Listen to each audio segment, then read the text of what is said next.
Great digital photography begins with composition, knowing how to see the world to capture your pictures. It also entails understanding how to control your camera.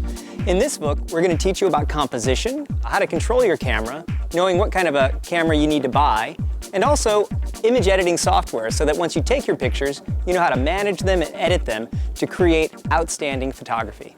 Good composition is the key to great photography. I'm going to teach you a few simple vocabulary words that are going to help you to take your photography from good to great. Most people, when they take a photograph, they center their subjects. This doesn't make for a dynamic image. When you use rule of thirds, you push the subject off to the side of the image. This activates the background, gives the person a location, and makes for a much more dynamic image. Great photography is where you take a familiar image, but show it in an unfamiliar way. Extreme point of view is where you take a camera and put it in an extreme position, like way down below, from way up high, from off to the side, which will show you the familiar in a brand new and exciting way. Another great compositional element to look for are leading lines. Leading lines are actual lines in your composition. They're perspective lines. They could be on a wall, they could be a fence, they could be the lines in a road.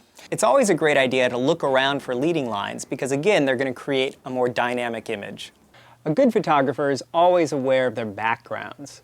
You always want to position your subject against a contrasting tone background. So here a subject who's dressed in dark clothing is positioned against a lighter background. So keep your eyes open and look for contrasting tones. Framing is a compositional technique where you look for natural elements inside of your composition to create a border around your subject. This will help to spotlight them and create a more dynamic image. The human eye enjoys seeing pattern.